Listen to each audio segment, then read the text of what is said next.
Se você está com a Bíblia aí ou tem ela no seu celular, abre, por favor, na segunda carta que Paulo escreveu para Timóteo.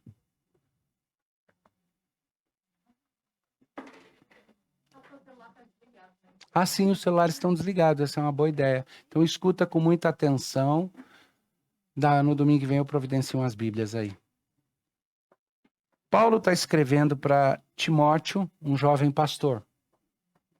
Então, muitas vezes, as pessoas querem fazer uma aplicação direta, então usam muito as passagens que são mais explicitamente diretas em Timóteo, nas epístolas para Timóteo, para quando vai falar para pastor ou quando vai justificar pastor. Isso é uma pequena confusão, porque a gente está trazendo aquela ideia distorcida de que existe um sacerdócio à parte do membro comum da igreja. Nós não acreditamos no sacerdócio pastoral, acreditamos no sacerdócio de todos os santos. A diferença que existe entre os que são oficiais da igreja e os que não são, é que os que são oficiais foram chamados por Deus para agir como juntas e medulas no corpo de Cristo, conectando um com o outro. E receberam dotações específicas para esse ministério, como, por exemplo, a pregação da palavra, a condução e tal. Mas todo crente é um sacerdote do Deus vivo. Todo crente é um príncipe herdeiro com Jesus Cristo. E um profeta da palavra de Deus. Esse chamado, essa vocação é para todos nós. Então, o que Paulo está instruindo Timóteo aqui tem uma aplicação ampla e geral. O que ele está instruindo e as outras coisas que ele fala.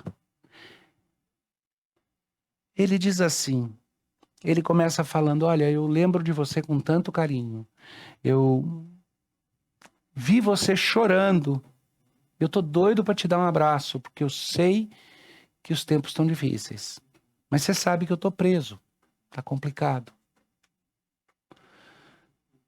Eu fico movido a emoções quando eu lembro de você e eu penso como a sua fé sincera, Timóteo. Aquela mesma fé que eu vi primeiramente na tua avó Loide e na tua mãe Eunice. E eu sei que está em você também. Paulo provavelmente tinha uma relação com a família toda. E ele viu a avó e a mãe quando se converteram e se amadureceram na fé. E agora ele está vendo Timóteo como um jovem pastor. Mais ou menos, Daniel, se fosse assim. Eu vi a fé que habitou no Daniel, pai, na Edna. E agora eu vejo ela habitando em você também. É mais ou menos essa coisa generacional que é bacana, né? E aí ele vai começar a falar o ponto específico que eu quero que vocês levem para o coração hoje. Por esta razão, pois, eu te admoesto que reavives o dom de Deus que há em ti pela imposição das minhas mãos.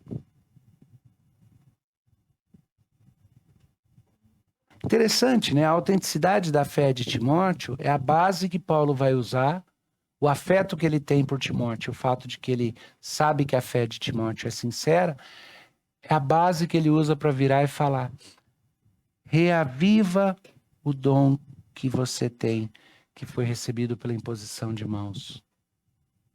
No caso, ele participou da ordenação de Timóteo. Então ele está falando para Timóteo como pastor, olha, aquilo que você recebeu quando a gente impôs as mãos e orou para você pregar, reaviva esse dom. O que significa reaviva?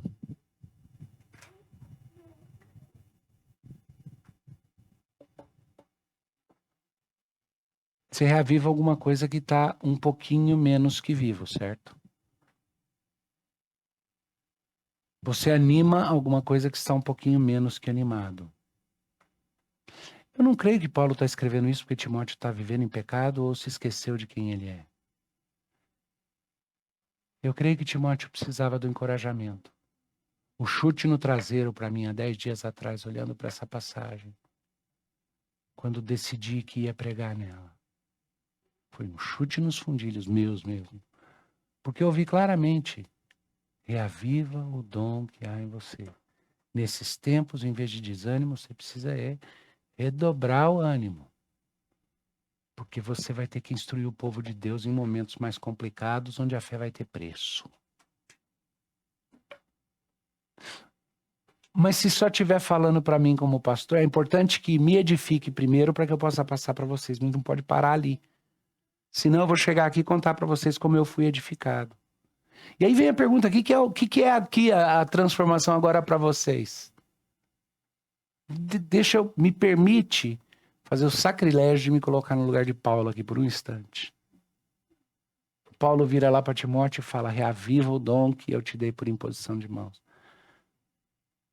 Eu não ordenei vocês aqui, exceto os presbíteros aqui, eles sim.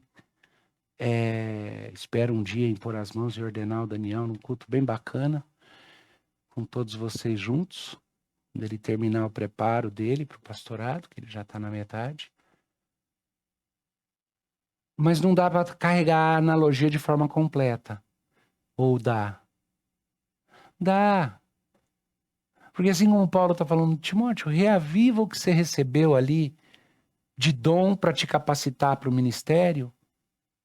A primeira coisa que eu quero lembrar é, em vez de surpresa ou pavor, reaviva o seu coração com aquela empolgação que você sentiu quando primeiro ouviu o Evangelho, ou mesmo debaixo do nosso ensino e do nosso ministério, quando você ouviu certos desafios do púlpito.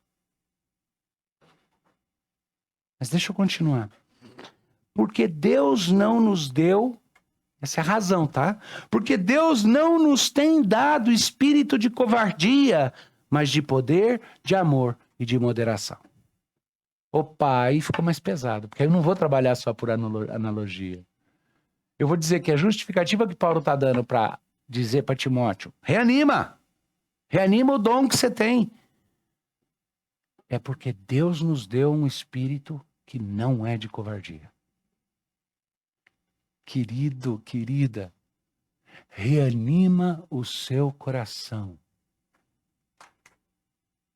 Porque Deus não te deu espírito de covardia.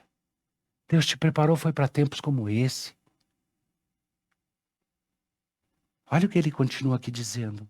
Não te envergonhes, portanto, do testemunho do nosso Senhor, nem do seu encarcerado, que sou eu.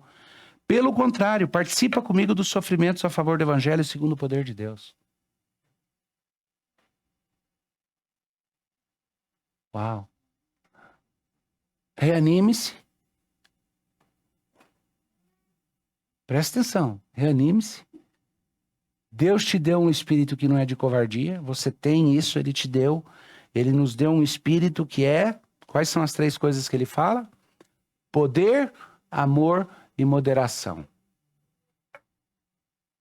E junto com isso, não se envergonhe de Cristo, não se envergonhe do Evangelho. E Paulo ainda põe essa nota pessoal, não se envergonhe do seu encarcerado aqui por amor a Cristo. Antes, ao invés de ter vergonha, junte-se nos sofrimentos.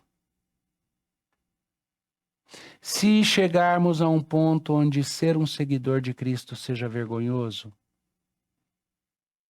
redobre seu ânimo, porque a chance de você participar junto dos sofrimentos de pessoas que não foram chamadas para covardia. Mas sim para o destemor. Não de quem não tem medo, mas de quem entende o seu chamado como maior. Antes, não se envergonhe. Não se envergonhe de Cristo, não se envergonhe do teu prisioneiro aqui que prega, ensinou você e prega com você. Antes, se junta no sofrimento do Evangelho e saiba, versículo 9, que ele nos salvou e nos chamou com santa vocação, não segundo as nossas obras, mas conforme a sua própria determinação e graça que nos foi dada em Cristo Jesus antes dos tempos eternos. Sabe por que isso? Porque a nossa tendência é virar e falar, não, mas eu não tenho forças para isso. Não, mas não sou eu. Eu não tenho vocação para virar herói, eu não tenho vocação para mártir, eu não sou eu. Não quero, não consigo. Então, Paulo já entra direto ali, lembra, é o Espírito Santo falando, tá? É inspirando, e ele está usando um autor humano. Então, o raciocínio de Paulo é, Não precisa ter vergonha. Antes, ao invés disso, fique tranquilo. Você não foi chamado porque você é bom. Você não foi chamado porque você é hábil. Você não foi chamado pelas suas obras. Elas não justificariam. Então, você virar e falar, eu não sei se eu tenho força para uma situação como essa, beira na arrogância. A única resposta devida é, e alguém tem? Porque nós somos chamados pela graça de Deus, que começou a atuar num certo momento da vida, né? É o que ele diz aqui, não é? Ele fala a graça que nos foi dada no momento em que tomamos uma decisão. Está escrito isso no texto? Alguns de vocês têm a Bíblia. Vocês vão me deixar falar uma mentira dessa? O que está escrito? Que nos foi dado em Cristo Jesus, a graça que nos foi dada em Cristo Jesus antes dos tempos eternos. Vocês já receberam essa graça de Deus. O poder já está aí.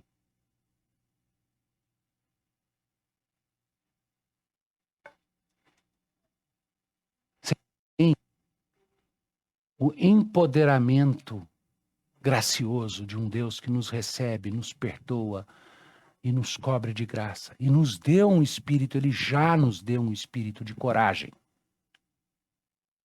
que é manifestado em poder, amor e moderação. Poder para fazer o que é preciso, amor para fazer do jeito certo e moderação para saber que eu faço isso por amor a Cristo e ao próximo, e não para me impor com o meu poder ou a minha força. Essas três coisas nós já recebemos. Ela já foi, e ele continua, ele diz assim, essa graça que ele nos chamou com santa vocação, não segundo as nossas obras, mas conforme a sua própria determinação e graça que nos foi dada em Cristo Jesus antes dos tempos eternos e manifestada agora pelo aparecimento do nosso Salvador Cristo Jesus, o qual não só destruiu a morte, como trouxe à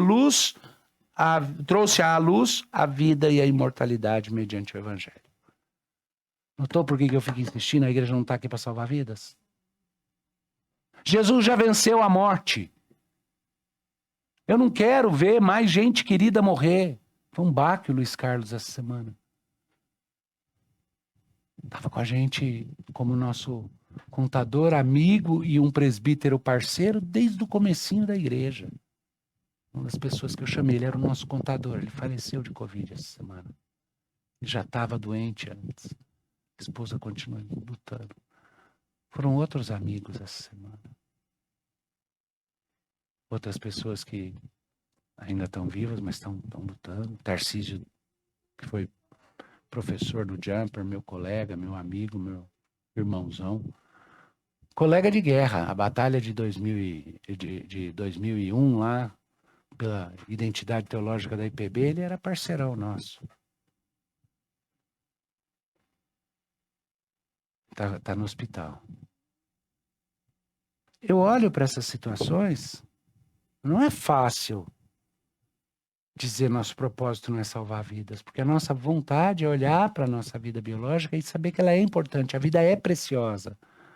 Por isso que a gente luta pela preservação da vida intrauterina, não quer ver os bebezinhos sendo assassinados dentro do corpo da mamãe.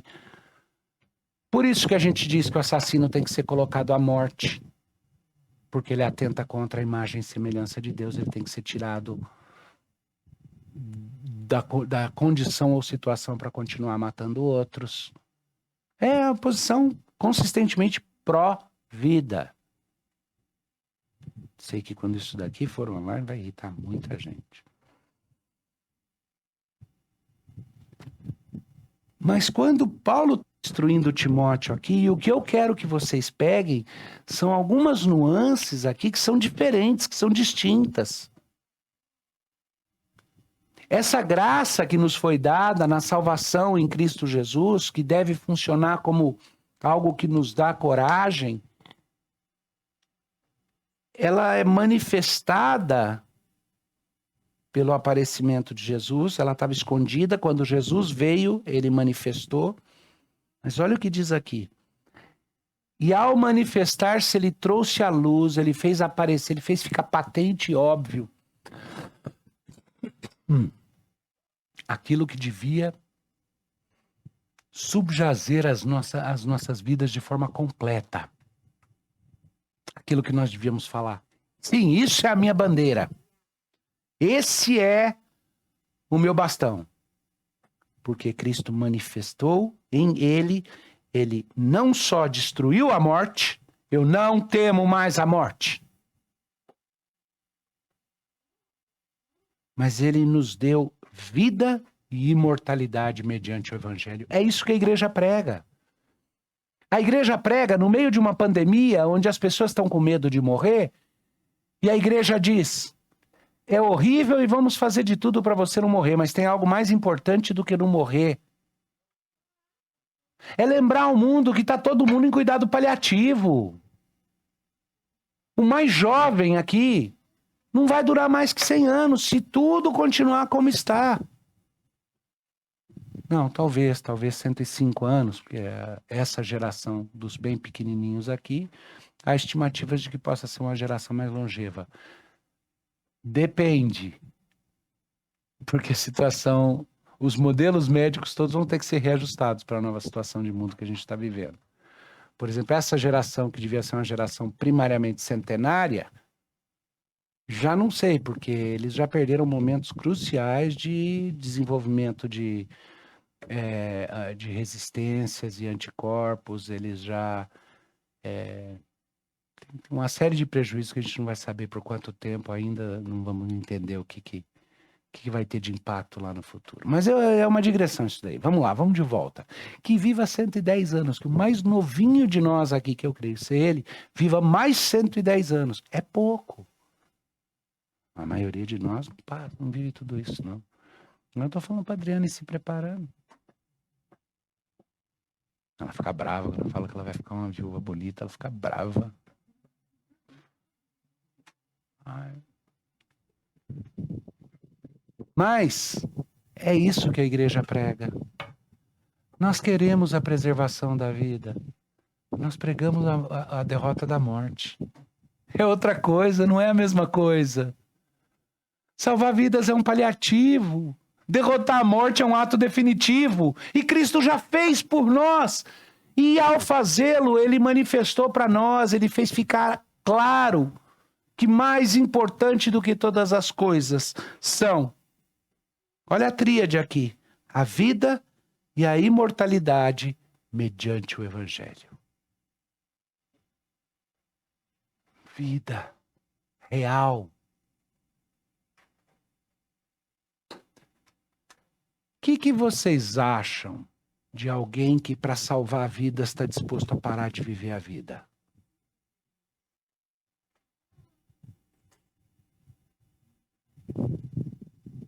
Eu acho que os cientistas deviam começar a trabalhar num processo. Olha aí, a senhora tem que resolver uns probleminhas para isso, tá? Para impedir que haja destruição de certos processos que, se cessados no cérebro, dana tudo. Mas é o seguinte, se a gente descobrisse um jeito de criar um estado, como que fala em português? Stasis, é um estado de suspensão, desenvolvesse um jeito de fazer um estado de suspensão que pudesse ser prolongado, claro, vocês já viram a ideia, né? Para mandar homem para outro planeta, você vai ter que fazer isso, né? Você vai ter que hibernar a pessoa. Já pensou? Você não quer ser congelada com a garantia de que dá certo? A gente primeiro faz, suspende por 2 dias e traz de volta para você ver. Você não quer ser congelada por 100 anos para você poder viver bastante? É. Por quê? Em princípio, do ponto de vista prático, porque vai ser um mundo completamente diferente do que eu conheço. Mas pode ser melhor. Eu não arriscaria. Mas se eu garantir que vai ser melhor? Se você topasse e acordasse daqui 100 anos, você diria que você viveu uma vida de 125 anos? Seus 25 mais 100? Não, aquilo não foi isso. Ah!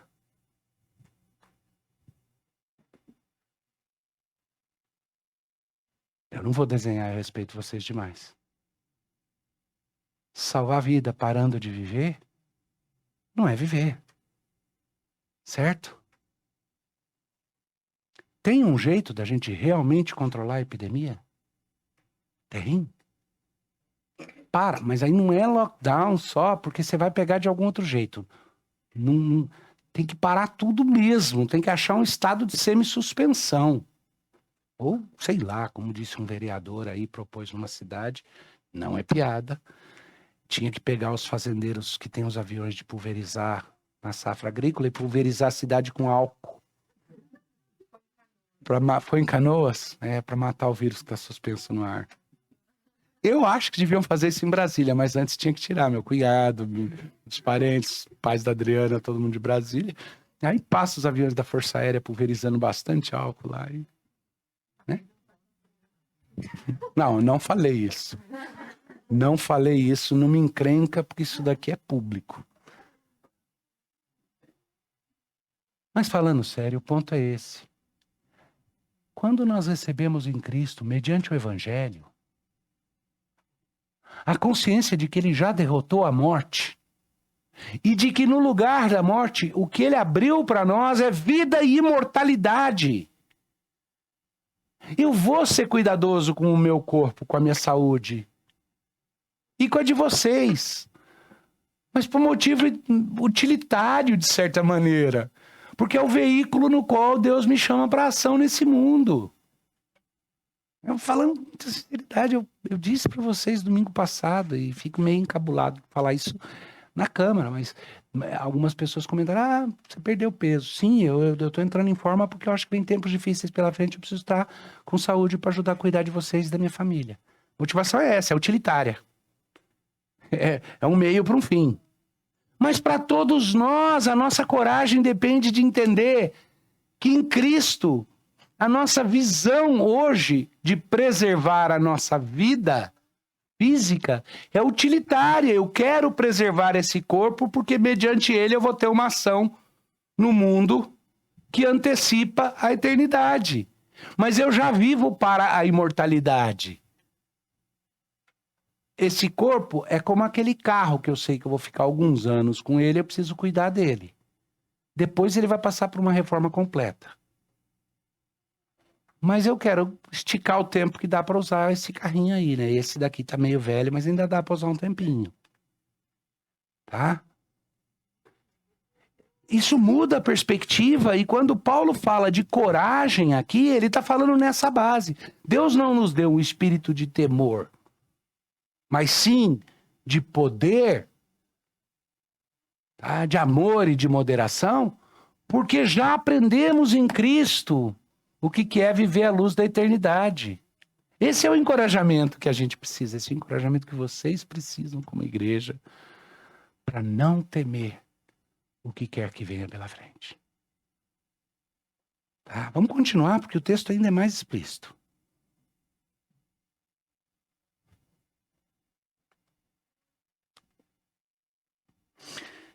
Então ele diz lá no 10, versículo 10, e manifestada essa graça que nos foi dada em Cristo Jesus, antes dos tempos eternos, manifestada agora pelo aparecimento do nosso Salvador Cristo Jesus, então nele chamados na eternidade, agora quando Cristo veio e encarnou, então nós conhecemos a vida e a imortalidade mediante o Evangelho. E aí Paulo diz, para o qual, esse Evangelho, eu fui designado pregador, apóstolo e mestre. E por isso estou sofrendo essas coisas. E todavia não me envergonho. Lembra que ele pediu? Não se envergonhe. Nem de mim, nem de Cristo. Agora ele fala, eu não me envergonho dos sofrimentos. Não me envergonho de estar na cadeia. Porque eu sei em quem tenho crido. E estou bem certo que é poderoso para guardar o meu depósito até aquele dia.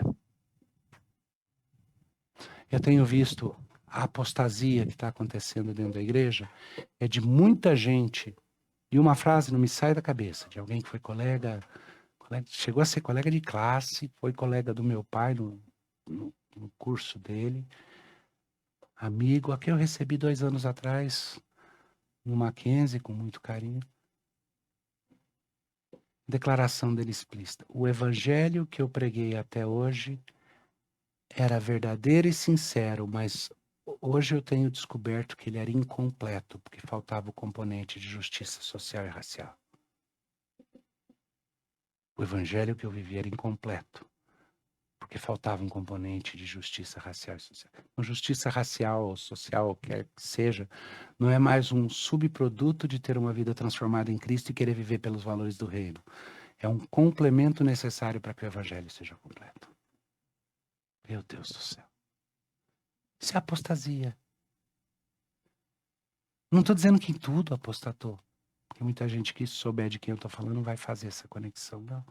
Mas nesse ponto é o começo de algo que não podia acontecer. Outra declaração que me incomodou bastante foi a igreja vai ser perseguida, eu acredito. Mas se ela for, é culpa dela mesma, porque ela foi muito maldosa no jeito que tratou certas comunidades alternativas. Não esperava ter ouvido isso essa semana anterior. Em tempos como esse, muita gente vai e você não pode apostatar por medo. Vai ceder diante da pressão. E no Brasil o risco é maior ainda. Nós fomos educados dentro de uma visão de educação que era derivada da Contra-Reforma. Ela tinha por propósito impor a obediência à autoridade pessoalizada e não à lei. A Reforma Protestante foi um movimento que trocou a ideia de que o rei é a lei pela ideia de que a lei é rei. Em que sentido? Religiosamente ela dizia, é a Bíblia e não uma pessoa. A Contra-Reforma lutou para reiterar que era uma pessoa, que a autoridade, submissão à autoridade era mais importante do que submissão à verdade. E a educação que nós recebemos no Brasil, a catequese, especialmente a catequese do índio, ela era uma catequese para incutir submissão à autoridade da igreja, mais do que pensamento independente. Então, enquanto um protestante, um missionário protestante dizia para as pessoas, agora você tem a Bíblia na sua língua, escuta o que eu estou falando e lê por conta própria para ver se o que eu estou falando bate com a Bíblia. Quer dizer, eu também sou submisso a ela. Era diferente, era assim, você não tem a capacidade de entender o que a Bíblia fala. Simplesmente obedeça o seu líder. Essa é a nossa formação. Tá? Eu não quero desviar, mas é muito interessante que quando a gente olha como que a educação que os jesuítas traziam na catequese dos índios, muitos fatores interessantes, ensinar até o cristianismo e tudo. Mas a catequese era feita todinha para incutir na cabeça o medo da autoridade de desafiar a igreja mãe e não qualquer tipo de pensamento independente. Por isso que até um pagão que nem o Caetano vira e fala, será que essa América católica sempre precisará de ridículos tiranos? Por quê? Porque ele está conectando com isso. Então, no nosso meio, é crucial entender que a apostasia, chances são que ela vai vir por medo nosso. Medo de ser cancelado, medo de ser humilhado, medo de ser envergonhado. Medo de ser chamado, Maria, de insensível, de pessoa sem consciência. E é por isso que o cancelamento público de qualquer um que tenha opiniões que não batam com essa pós-moralidade ultramoderna, já não é um cancelamento que já começa a ter características parecidas com um açoitamento público, né?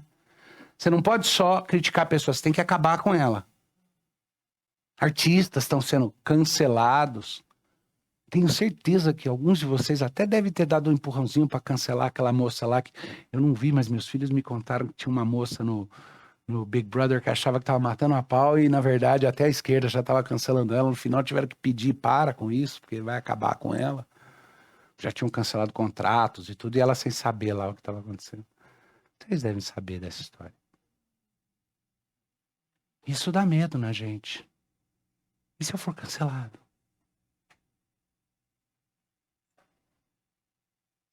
Palavras de Paulo. Deus não te deu espírito de covardia. e sim de poder, de amor e de moderação. Esse mundo precisa do nosso testemunho. Sabe por que eu acho que cristãos devem desafiar as leis injustas que estão sendo feitas dentro dos processos legais? Não só para garantir o direito da igreja. Porque alguém vai ter que bater o pé e dizer que está errado, tem que garantir o direito do comércio também, tem que garantir o direito de ir e vir também, porque não estamos em estado de defesa ou sítio. Então a igreja tem uma responsabilidade, ela tem uma responsabilidade de se guardar para pregar o evangelho, mas também como um ente vivendo numa sociedade civil, de dar o exemplo de cidadania onde ela entra nas lutas que são certas, para preservar o direito dos outros também. Do ponto de vista de instituição, mas do ponto de vista da nossa vida como igreja, é coragem geral. Ânimo, reanima aquilo que você recebeu do Espírito Santo. Porque Deus te chamou, desde antes da fundação do mundo. E em Cristo, na manifestação dele, você passou a conhecer o que é vida e imortalidade. Não deixe o medo trazer de volta. O culto da morte de pessoas que juram que estão considerando a vida como valiosa, mas se apegam a uma vida que se esvai. E se esquecem daquela vida que permanece. E que inclui até a ressurreição do corpo. Não tenho medo de gastar esse corpo aqui. Eu queria conseguir chegar no fim da corrida, pelo menos ainda conseguindo usar esse corpo para servir. E, pessoalmente, gostaria de desafiar aquilo que ainda é uma grande possibilidade médica, que é não sobreviver mais do que os meus olhos aguentarem. Que é o ponto de fragilidade maior meu ali, são os olhos que têm prazo de validade. Então, eu gostaria de... Quando ele estiver ainda assim, eu já estou no finalzinho da corrida. Mas Deus é que vai resolver.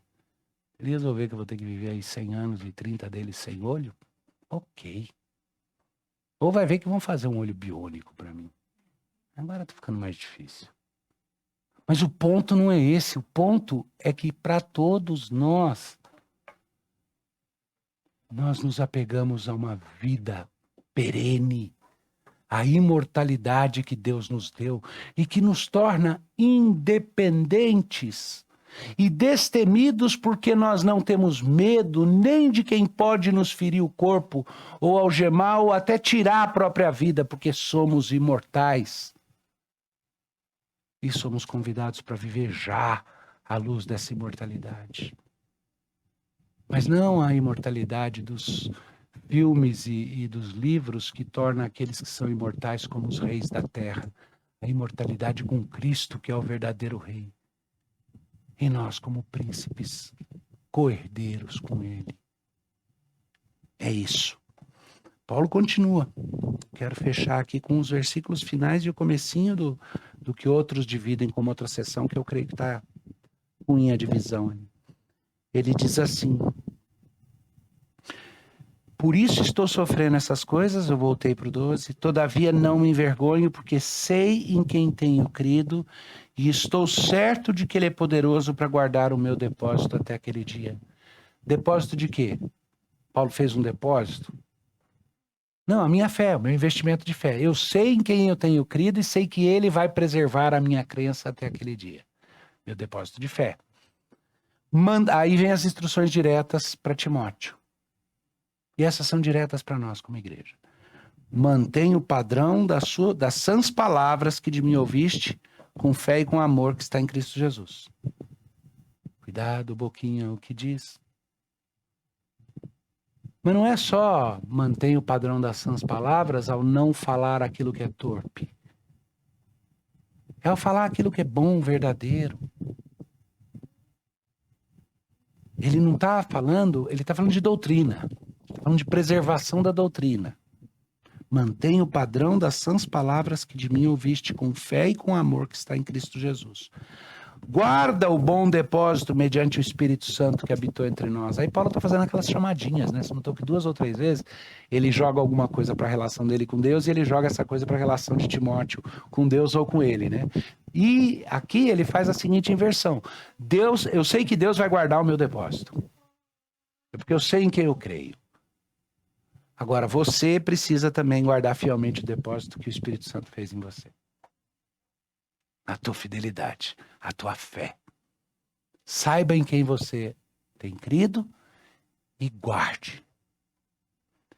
Está ciente de que todos os da Ásia me abandonaram. Interessante que aí Paulo vai começar a fazer o lamento.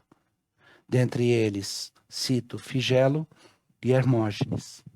Conceda ao Senhor misericórdia à casa de Onesíforo, porque muitas vezes me deu ânimo e nunca se envergonhou das minhas algemas.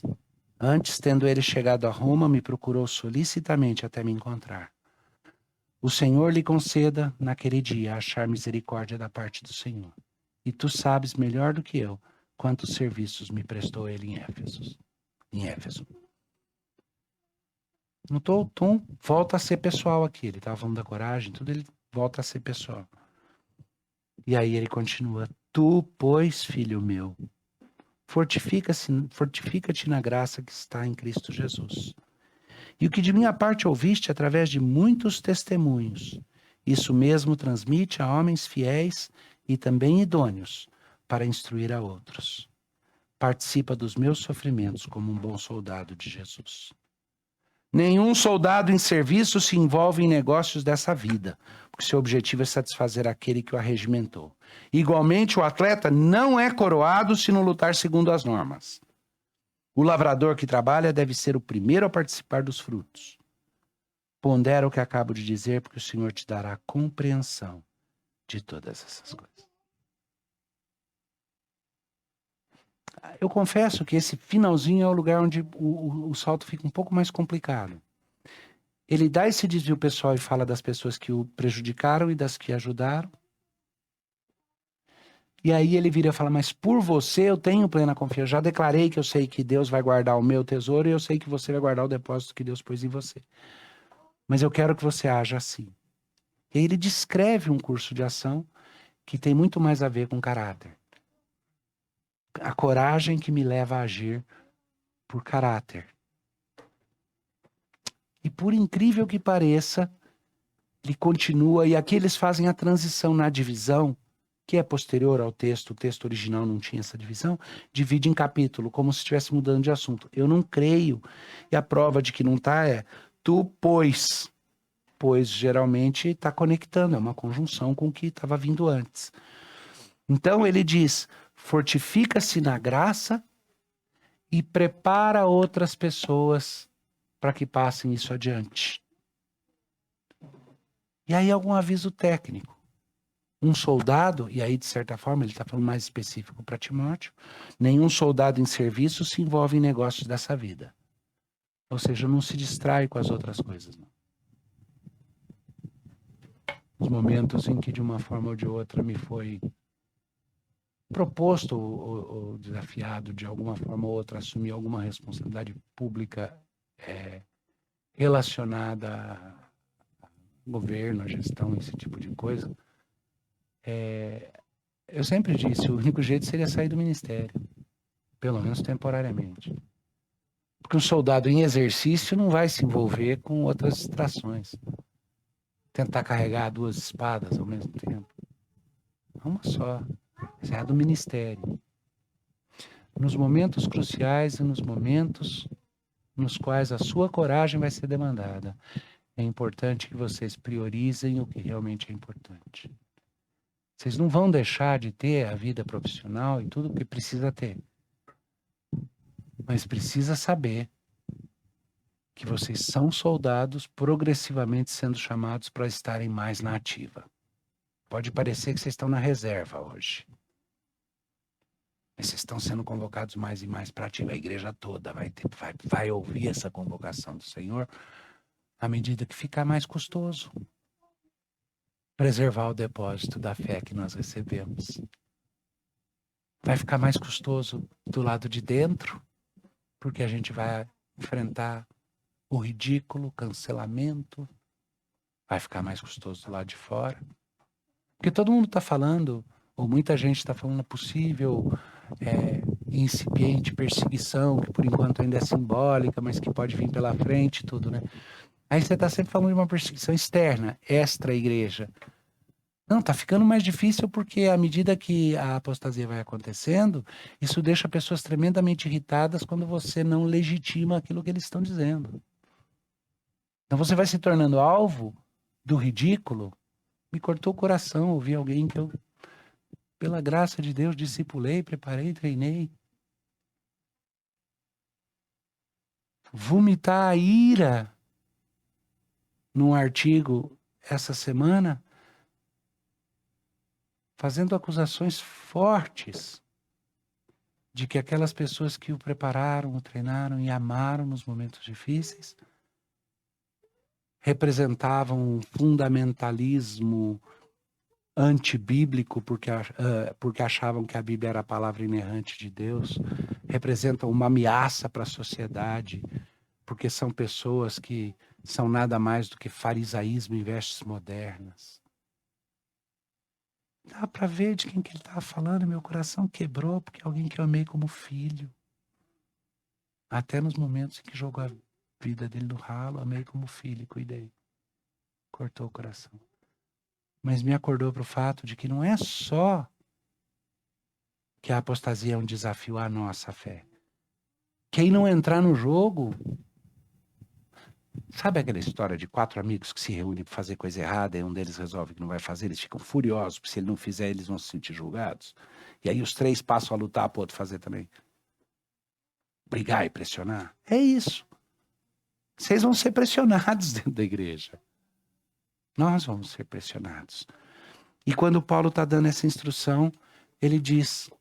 Ele está falando de uma coragem para resistir o que é externo, mas para resistir o que é interno. Por isso ele diz, nenhum soldado se envolve nos negócios dessa vida, porque o objetivo dele é satisfazer. E aí ele faz a seguinte reflexão. O atleta não é coroado se ele não seguir as normas. E nós vivemos de acordo com normas eternas. O lavrador que trabalha deve comer daquilo que ele produziu. Deve usufruir daquilo que ele produziu.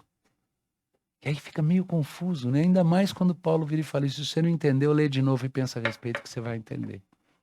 Aliás, eu gosto dessa passagem porque eu posso falar isso para vocês, irmãos. Se você não entendeu, assiste de novo e pondera nessas coisas. O Paulo falou aqui isso, não falou? Porque como que ele fala no versículo final aqui? Deixa eu ler para vocês. Bati no lugar errado aqui. Ele diz assim.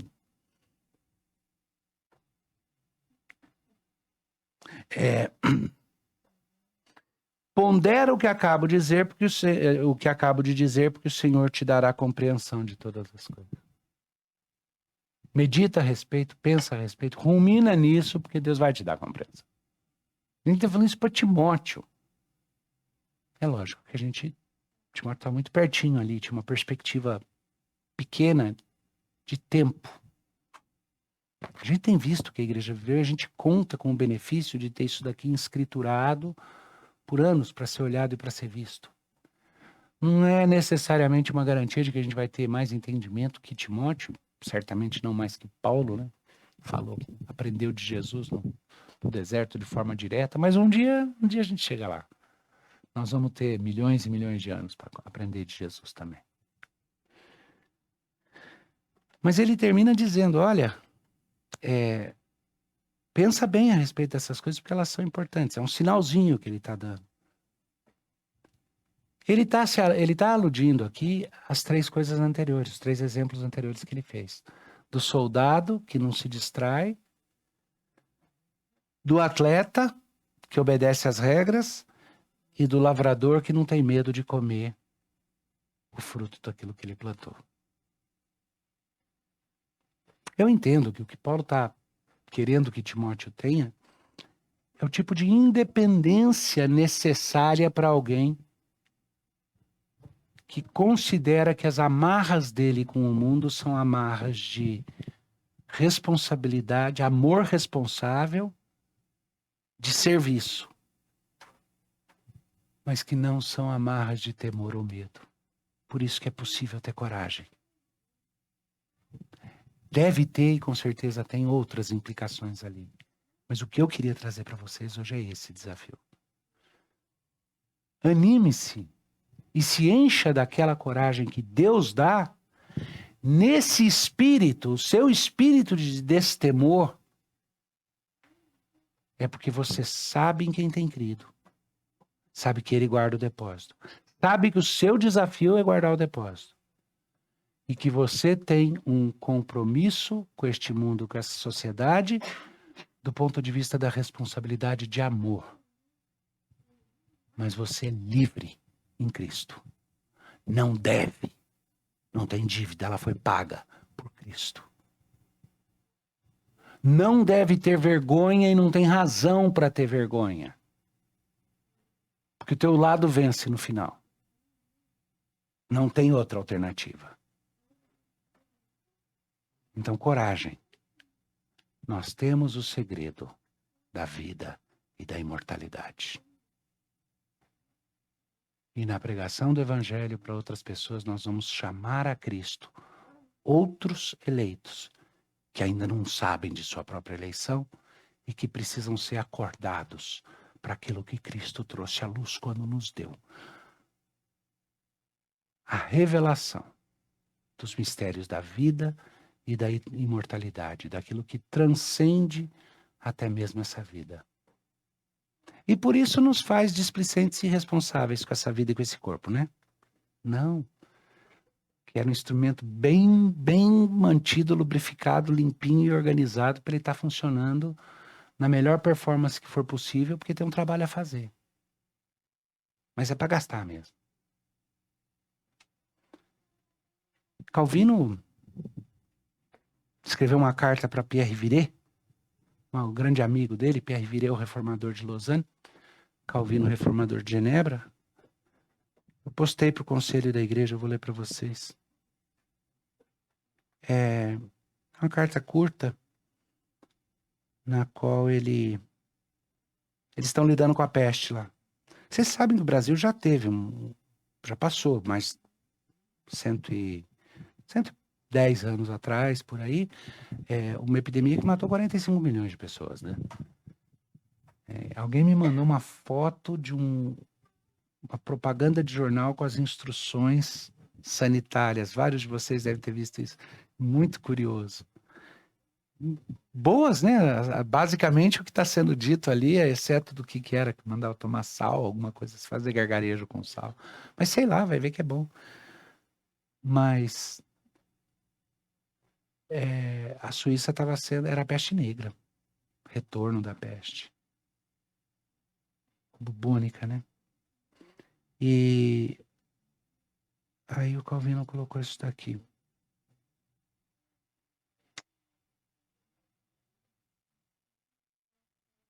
Olhando no lugar errado. Deixa eu achar aqui rapidinho, porque esse eu quero ler para vocês.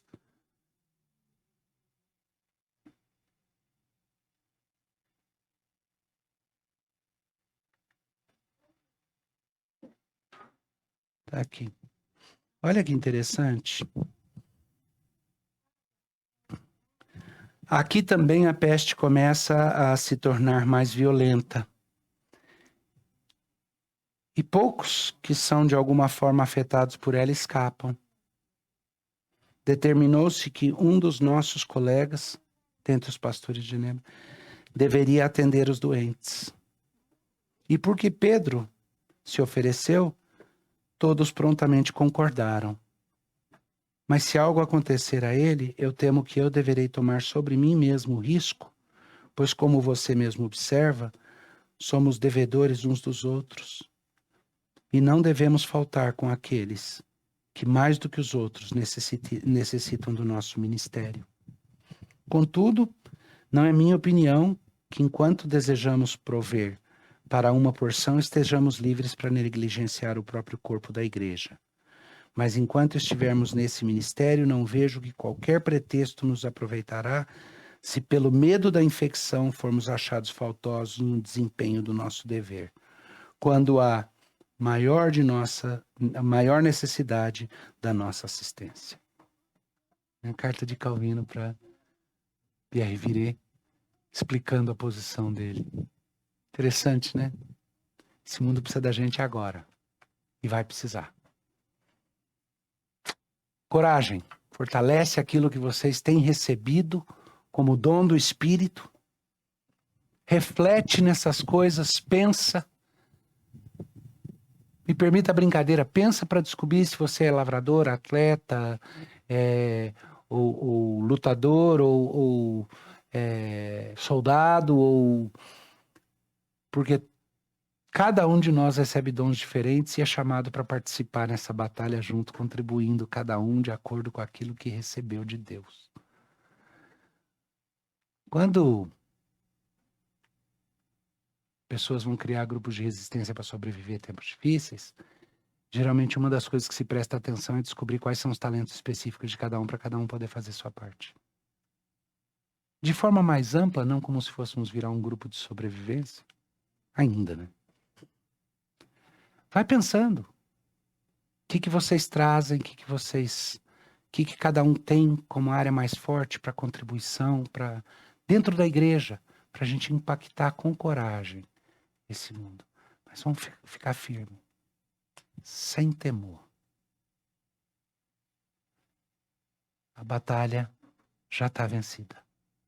Ela não é nossa. Nós vivemos hoje e queremos a vida ainda em abundância, porque a nossa vida é a expectativa de um dia no qual vai ser só banquete. E vai. Porque nas bodas do Cordeiro, sei lá quantos milênios a gente vai passar naquela celebração, o melhor vinho do mundo, a melhor comida do mundo, e um corpo que não fica bêbado nem se deteriora. E todos vocês ao redor da mesa, junto com o nosso amado Senhor Jesus Cristo e todos os santos que já foram antes. Tem que ser banquete assim de 200 anos, né? As bodas do Cordeiro. Mas é o nosso casamento com Jesus. É quando a igreja está sendo recebida por Ele para uma intimidade que vai durar para toda a eternidade. Essa é a nossa celebração. Ela pode começar já. E ela vai nos dar coragem. E ela vai nos dar uma coisa tão perigosa, tão perigosa. A única coisa que os demônios tremem de medo, aquilo que Satanás não consegue ver, que o irrita profundamente, é aquilo que faz com que os anjos louvem a Deus e com que Deus, o nosso Pai, sorria quando Ele olha os filhos dele vivendo como filhos dele, sendo transformados dia a dia à imagem de Cristo. O mundo odeia quando a nossa independência é demonstrada. Mas a nossa dependência de Cristo nos torna completamente independentes e livres nesse mundo que quer nos escravizar. Não tem coisa mais perigosa do que um grupo de pessoas que se entende livres. Porque vive baseado em algo que as liberta maior, fora das áreas onde os outros podem tocar. Sabe por que irrita tanto quando uma pessoa tem tendências tirânicas? Você dizer, não, essa área da minha vida é intocável? Porque quem quer ser tirano quer mandar em tudo. Não basta mandar numa área, quer mandar em tudo. E não tem coisa mais irritante do que alguém que vira e fala, olha, essa moedinha eu te dou, porque ela tem César escrito aqui. Paga imposto sobre ela. O resto, meu, vai te catar. Porque importa mais obedecer a Deus que aos homens. Como é que a gente faz isso em submissão?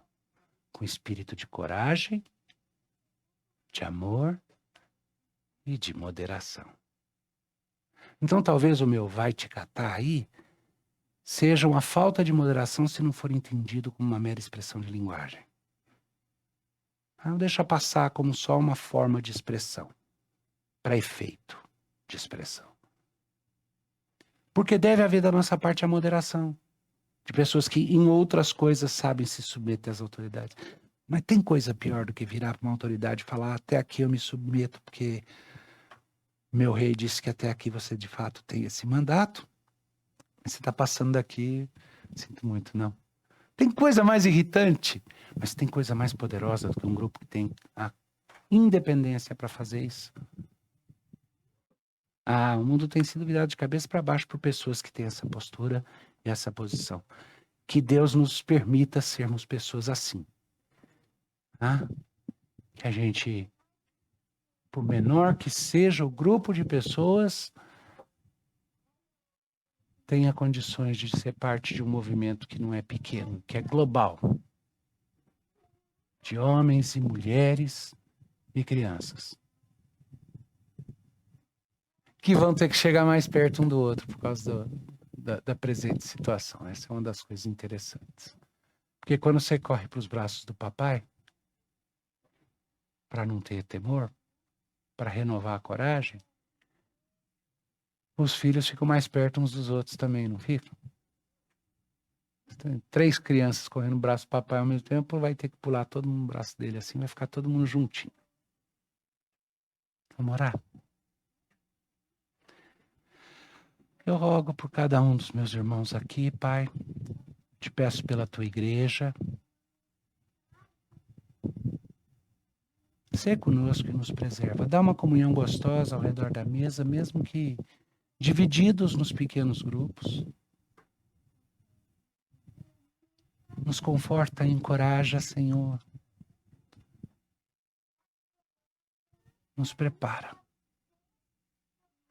Te louvamos e agradecemos porque temos ainda garantias, como aquelas que são constitucionais, porque ainda temos a esperança e expectativa de saber que a um toque teu pode ser restaurada a ordem na nossa nação.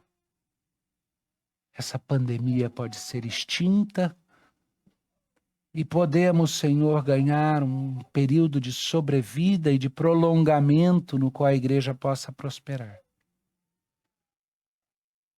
Mas, por outro lado, Senhor, se o preço para que a igreja seja renovada e reavivada em sua fidelidade for esse aperto, esse aumento de temperatura, então preferimos a intimidade contigo do que a tepidez.